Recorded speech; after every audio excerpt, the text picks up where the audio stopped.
En fait, nous allons parler de la part de l'Éternel. Aujourd'hui, nous allons parler sur le thème de la voix qui crie dans les déserts. Alléluia. Alléluia. Et cette voix qui crie dans le désert, mes bien-aimés, ça ne crie pas par hasard. S'il y a une voix qui crie dans le désert, mes bien-aimés, nous connaissons tous ce que signifie le désert. Nous savons qu'est-ce que la rousse a défini par rapport au désert. Alors, nous allons lire la parole de Dieu dans Luc 3, versets 4 à 6. J'ai lu la parole au nom du Seigneur. Luc, chapitre 3, versets 4 à 6. Je lis la parole. Selon ce qui est écrit dans le livre de paroles d'Ésaïe, les prophètes. C'est la voix de celui qui crie dans les déserts.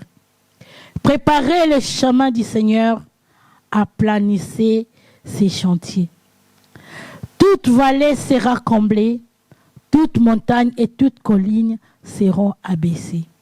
Ce qui est tortueux sera redressé, et le chemin raboteux sera aplani. Et toute chair verra le salut des dieux. Alléluia.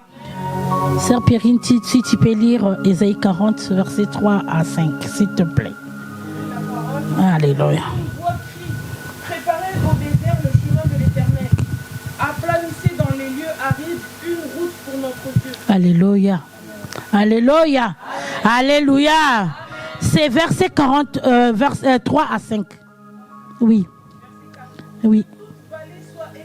Que toute montagne et toute colline soient abaissées, que les poteaux se changent en plaine et les défilés étroits en vallons. Alors la gloire de l'Éternel sera révélée. Amen. Et au même instant, toute chair la verra. La bouche de l'Éternel a parlé. Alléluia.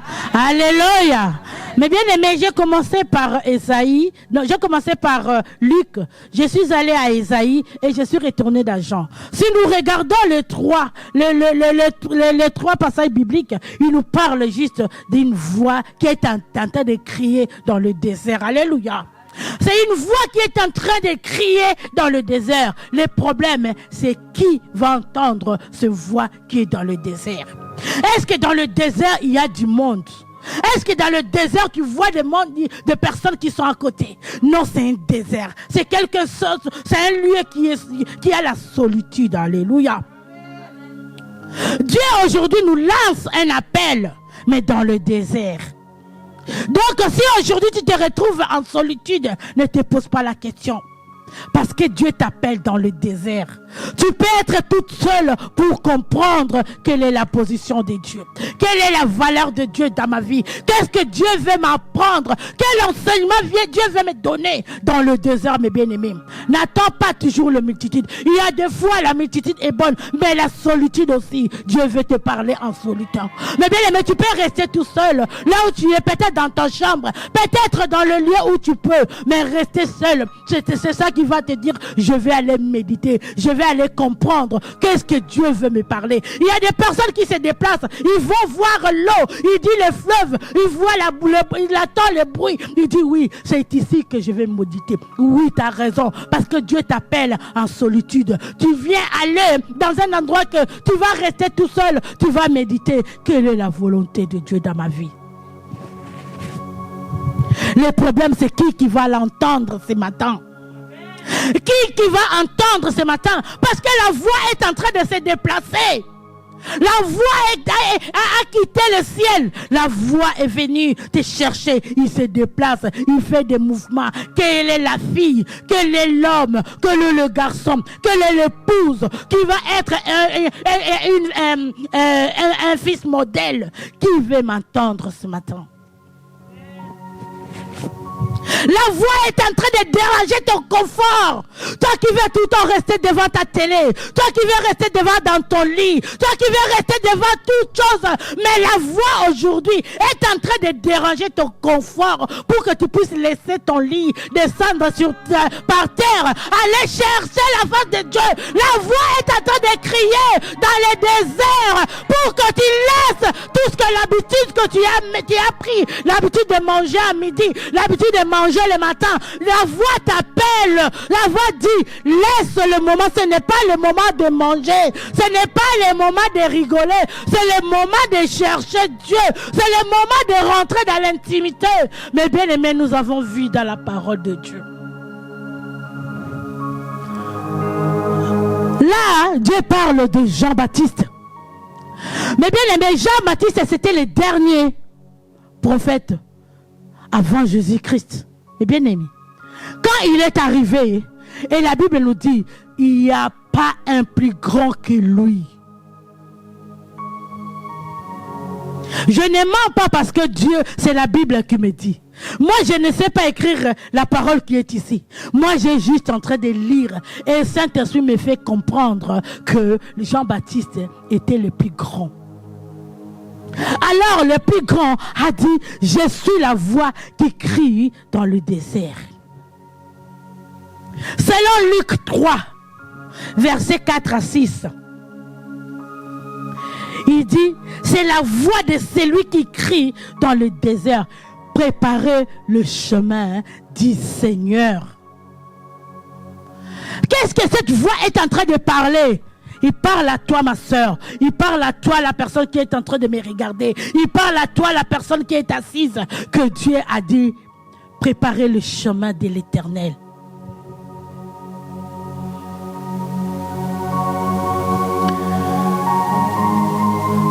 La voix, si quelqu'un parle, il sort un son. Le son là qui parle, c'est la parole. On a des milliers de façons de parler. Il y a des personnes qui parlent par des signes. Il y a des personnes qui parlent par les toucher. Il y a des personnes qui parlent par... Mais bien aimé, mais il y a des personnes qui parlent par la parole. Alléluia. Nous savons que la parole est là pour nous.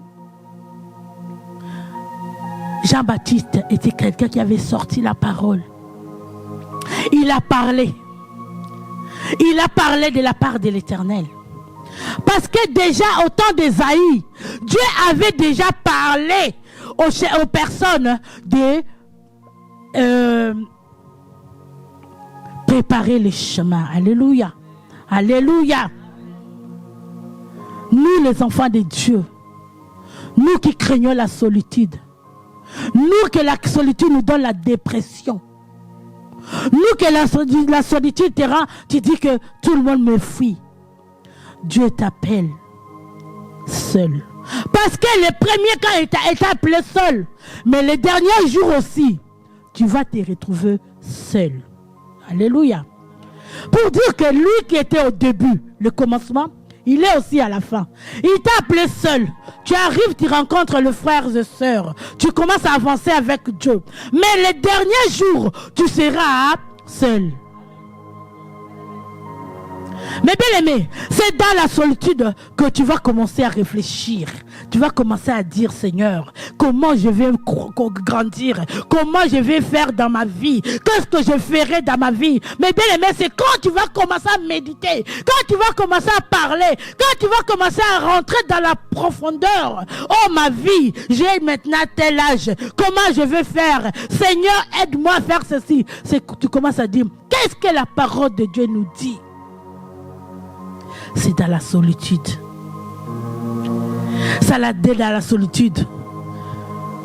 Mais bien aimé, si ta solitude commence à déranger aussi les voisins, dis-toi que oui, je commence à monter là. Alléluia. Tu commences à monter. Laisse que la voix dérange ton confort. Et la solitude dérange ton entourage. Parce que quand tu rentres dans la profondeur, tu vas sortir avec quelque chose de grand. Mais bien aimé, quand tu vas rentrer dans la solitude, dans les profondeurs, dans un coffre que tu étais gardé toi-même, quand tu vas sortir, tu sortiras avec des révélations. Je ne dis pas aux personnes qui rentrent dans la solitude, qui rentrent en dépression et qui sont morts là-bas à cause de tensions. Non. Je parle aux personnes qui rentrent en profondeur. Ils cherchent vraiment le Dieu vivant. Ils parlent avec Dieu. Et quand il va sortir, il aura la révélation en lui. Oh Jésus. Mais bien aimé, nous savons tous ce qui se cache.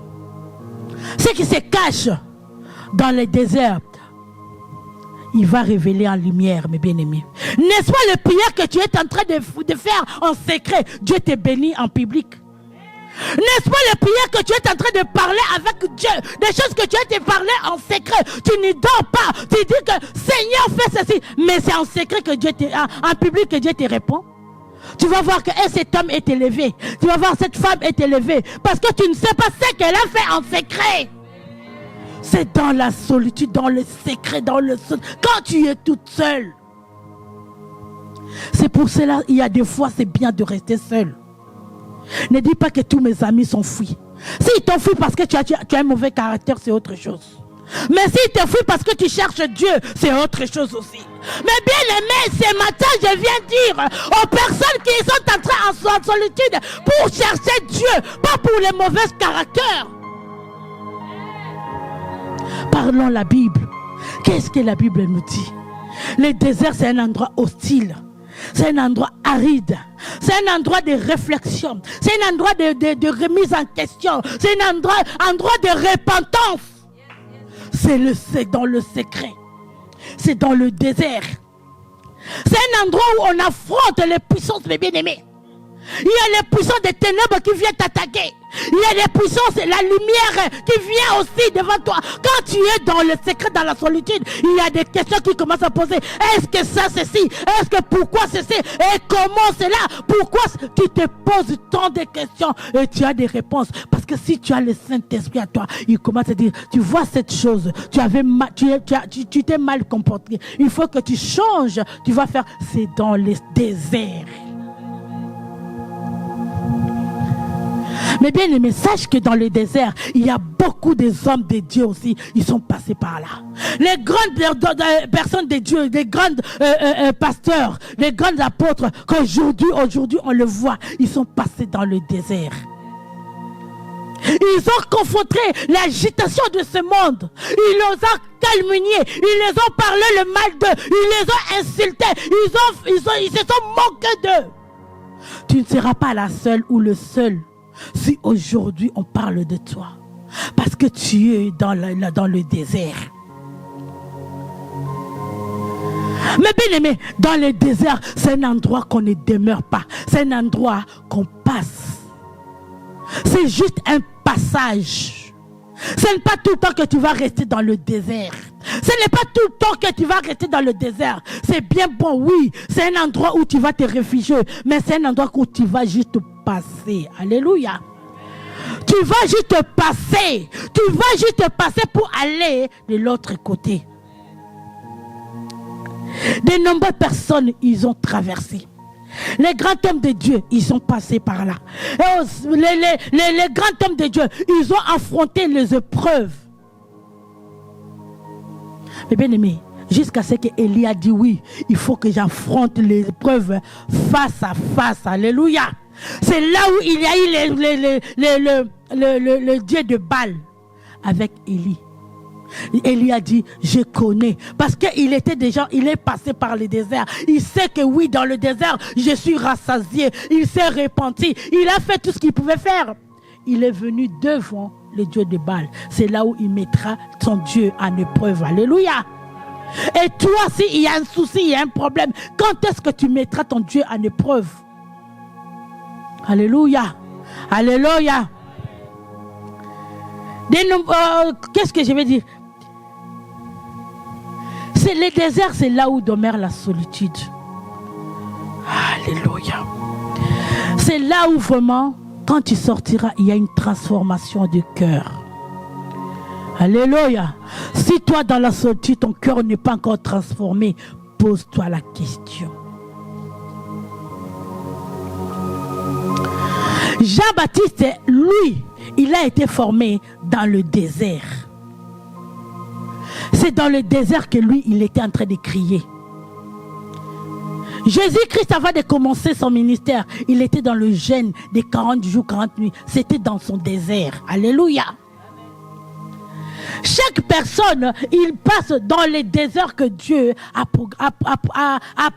mis devant lui. Le chemin que Dieu a mis devant lui. Mais mes bien-aimés, je vous dirais que cette solitude est excellente. Parce que tu vas sortir très enrichi. Alléluia. Alléluia. Il ne faut jamais te sous-estimer, mes bien-aimés. Sache que nous avons un grand combat en dehors. À l'extérieur, quand tu es sorti de solitude, sache qu'il y a un grand combat. Mais ne sous-estime pas l'ennemi qui est en face de toi. Parce que tu ne sais pas quel coup eux ils ont préparé. Parce qu'eux ils préparent tout le temps. À chaque instant, ils sont en train de préparer les coups. Toi qui prends le temps, toi qui es en train d'attendre. Mais sache que quand tu sors, il y a un combat. Alors prépare-toi quand tu sors dans le désert. Sache que je vais affronter qui je vais affronter devant moi. Jésus-Christ était dans la prière, était dans le désert. Quand il est sorti, la première personne qu'il a affrontée, c'était le diable. Tu vas dire, moi je suis en train de jeûner, je suis en train de prier. Quand je sors, il y a toujours des problèmes qui arrivent dans ma vie. Mais sache que dans la révélation, il faut vraiment que tu sois enrichi, que tu sois mûr dans tes rêves, dans ta solitude avec Jésus-Christ. Mais quand tu vas sortir, quand tu sors, tu vois que oui, ce combat, je le vaincrai. Alléluia. Parce que l'ennemi est en train de s'acharner particulièrement contre toi. Si aujourd'hui tu ne sais pas, l'ennemi, quand tu es assise là, tu ne sais pas qu'est-ce que l'ennemi est en train de programmer. Toi tu fais tes programmes, bien aimé. Et quand tu fais tes programmes, lui aussi il est en train de faire les programmes par rapport à ta vie. Alors il est en train de te combattre. Donc quand toi tu laisses les gardes, et lui il s'élève, mes bien aimés, parce que lui ils sont là, leurs problèmes, ils sont là en train de faire toujours que du mal. C'est pour cela, mes bien-aimés, il faut que nous soyons... Dieu, quand il nous a envoyés comme des brebis au milieu des loups. Qu'est-ce que nous dit Matthieu 10, verset 16. La Bible elle nous dit dans Matthieu 10, verset 16. Voici, je vous envoie comme des brebis au milieu des loups. Soyez donc prudents comme le serpent et simples comme les colombes. Alléluia. La parole de Dieu nous dit, il nous a envoyés, il sait, Dieu sait. Tu vas dire comment ça se fait que moi je suis protégé en Jésus. Oui, mais il sait qu'il t'a envoyé comme un brebis au milieu des loups. Afin que toi, tu sois prudent comme le serpent. Et les problèmes pour nous, il nous recommande d'être humble comme les colombes. La Bible nous a écrit. Alors, comment préparer ton chemin? Je suis déjà dans le premier, je suis que dans le premier de préparer les chemins. Comment tu vas préparer ton chemin? C'est-à-dire avoir la confiance à la parole prophétique. Alléluia. J'insiste, j'ai dit à la parole. Oui, nous savons la parole de Dieu, mais j'ai dit que à la parole prophétique. Parce que Ésaïe, quand il a prophétisé l'arrivée de Jésus-Christ, il n'y avait pas encore Marie dans ce monde. Quand Ésaïe avait prophétisé pour l'arrivée de Jésus-Christ, il n'y avait pas encore Joseph. Mais Dieu, comme il avait déjà parlé, il a agi. Beaucoup de choses que Dieu a prophétisées dans ta vie, si aujourd'hui t'attardes, mais bien aimé, sois Habakkuk, attends-les. Attends-les parce que ça s'accomplira toujours. Donc, prépare ton cœur. Surtout, avoir confiance à la parole prophétique. Si on te prophétise sur quelque chose, retiens-le. Commence à prier pour ça. Que tout ça puisse s'accomplir. Il faut vivre son baptême. Beaucoup de personnes n'ont pas été baptisées. Mais si tu as la grâce d'être baptisé, même spirituellement, ou rentrer dans l'eau, par immersion, mon bien-aimé, vivre son baptême. Donc tu as changé une nouvelle vie. S'ouvrir à Jésus, mes bien-aimés. S'ouvrir à Jésus tel qu'il est. La dernière fois, le prophète nous a parlé, il y a beaucoup de personnes qui prennent Jésus-Christ comme il veut. Toi, tu veux dire, Seigneur, Jésus-Christ est mon Seigneur. L'autre peut dire, Jésus-Christ est mon Sauveur. Mais moi, je dis que Seigneur Jésus-Christ est mon Seigneur et Sauveur. Ça t'engage que toi. Mais c'est que la Bible nous recommande, c'est que la parole de Dieu nous recommande de le prendre tel qu'il est, comme Seigneur et notre Sauveur. Marcher selon l'Esprit. Mais bien aimé, c'est la 4e point. J'ai dit avoir la confiance à la parole prophétique. Deuxièmement, j'ai dit vivre ton baptême. Troisièmement, j'ai dit s'ouvrir à Jésus-Christ tel qu'il est. Et quatrièmement, marcher selon l'Esprit. Alléluia. Si Dieu permet, je vais continuer à expliquer comment avoir confiance à la parole, comment vivre ton baptême. Mais aujourd'hui, comme c'est le début, je suis qu'à mon introduction. Donc, nous allons continuer. Et si Dieu permet, on parlera de ça après. Préparer le cœur des gens par les caractères, par ton caractère, par les paroles qui sortent de ta bouche, par tes habitudes. Que partout où tu es, qu'on sache qu'il y a un enfant de Dieu. Que tu sois bien réputé, mes bien-aimés. Toi qui te sens vide, toi qui te sens vide, toi qui dis que je suis vide, je n'arrive pas. Il y a quelqu'un qui peut combler le vide qui est en toi. Toi qui dis que depuis que j'ai perdu mes parents, je me sens vide, je me sens seul. Mais bien aimé, il y a quelqu'un, si tu laisses ton cœur, il viendra combler ce que tu es en train de chercher. Depuis que tu as perdu ton frère, depuis que tu as perdu ta soeur, mais bien aimé, il y a une personne qui est là, son problème, c'est pour te bénir pour toi. Le problème de t'abandonner. Abandonne-toi à lui. Laisse tomber les pensées négatives, mes bien-aimés. Les pensées qui n'avancent pas. Les pensées qui vont te détruire. Les pensées que tu es toujours. Oui, tu peux être prudent comme le serpent. Mais ceci ne te donne pas le droit de penser que du mal des autres. Mais bien aimé, déraciner tout esprit qui te fait reculer. Parler de bonnes choses dans ta bouche. Et dans ton cœur, médite la parole de Dieu. Oh Jésus. Alléluia. Là, tu es en train de préparer ton chemin. Alors, si je regarde bien, deuxième chose, qu'est-ce que la Bible nous dit? Dans Luc 3, 4 à 6, préparez le chemin du Seigneur. Et deuxièmement, il a dit, aplanissez ces chantiers. Alléluia. Si tu veux aplanir les chantiers, si on dit aplanir les chantiers, c'est-à-dire aplanir les lieux là où on envoie les diables. C'est un lieu de tourment que les diables n'ont pas le temps de résister. Parce que quand on dit je te chasse et je t'envoie dans les lieux arides, c'est ces gens-là là où il manque la paix. Les démons manquent la paix. C'est un endroit où les démons manquent la paix. Si nous regardons quand Jésus-Christ a commencé son ministère, quand il a chassé les démons, il a dit d'aller dans le lieu. Les personnes, quand ils vont là-bas, ils ne trouvent pas les repos.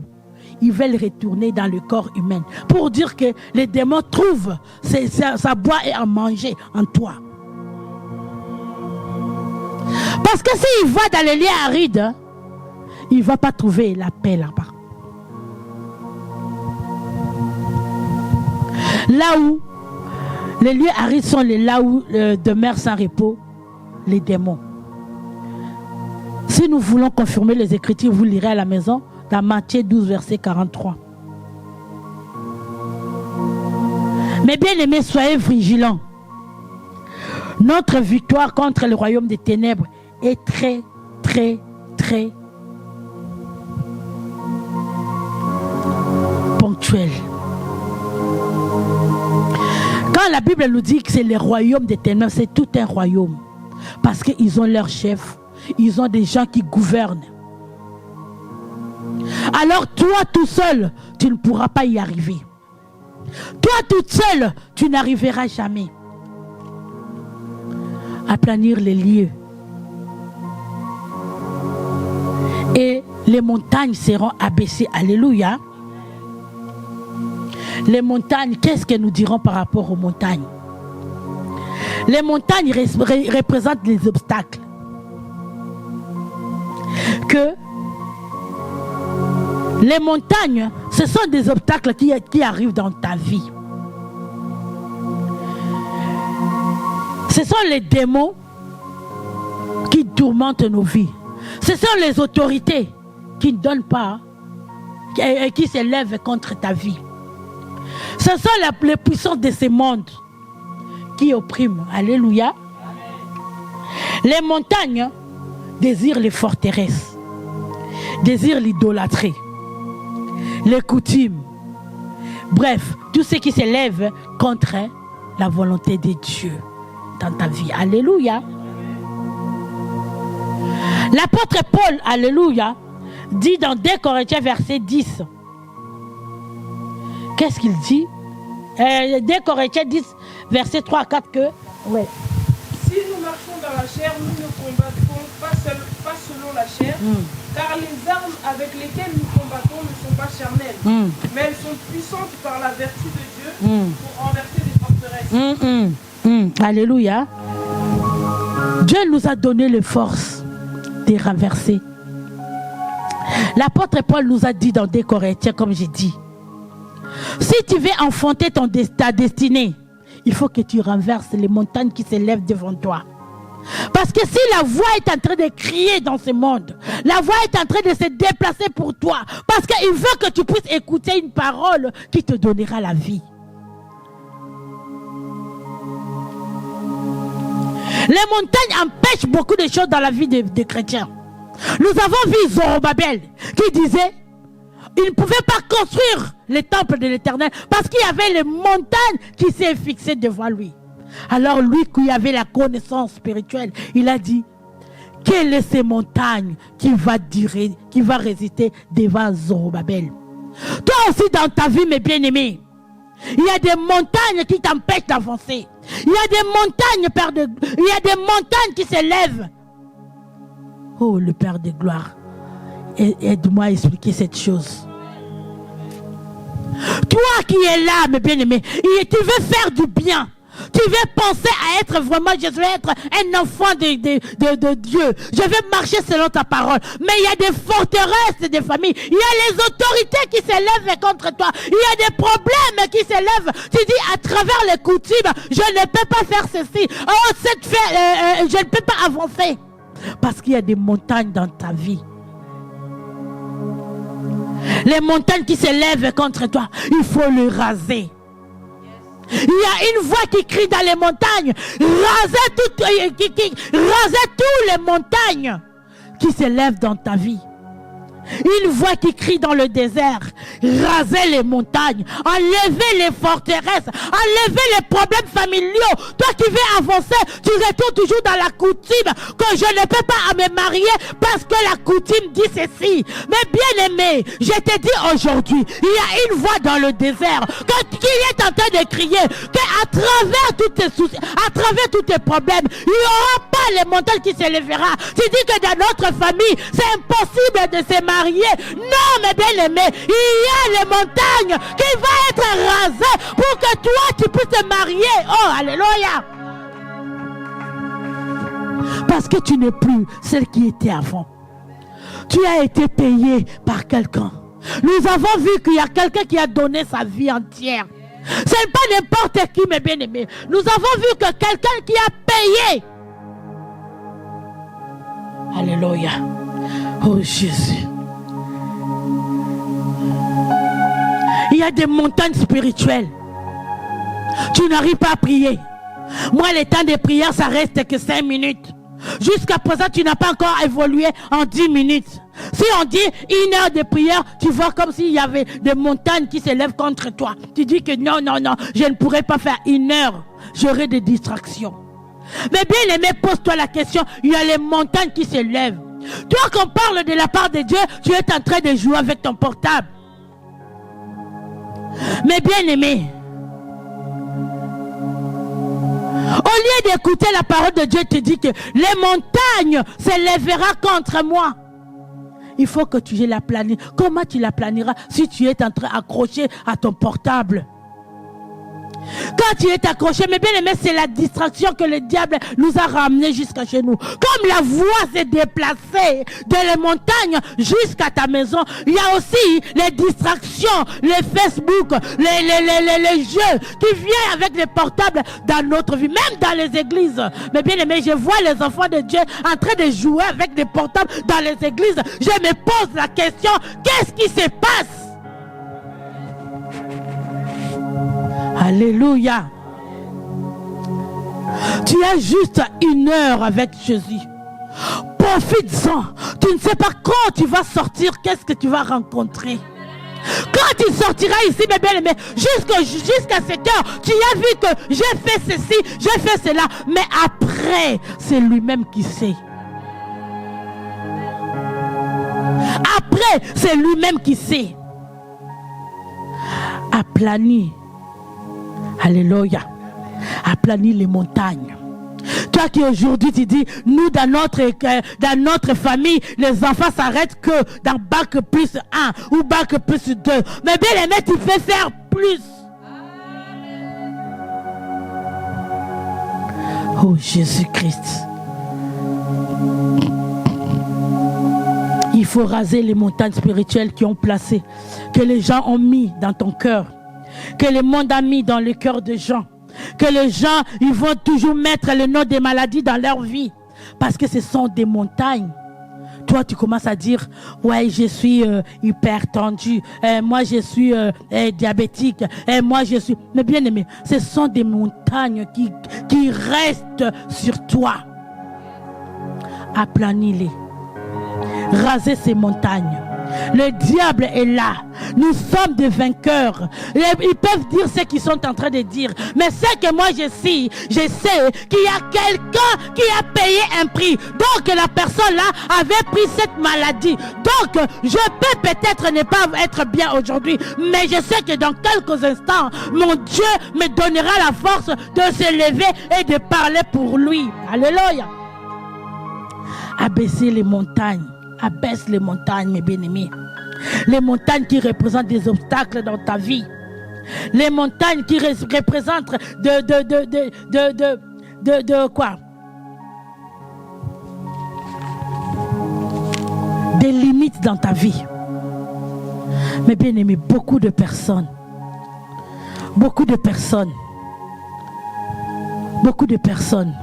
le jour où Dieu viendra prendre son église, se posera des questions. Alléluia. Alléluia.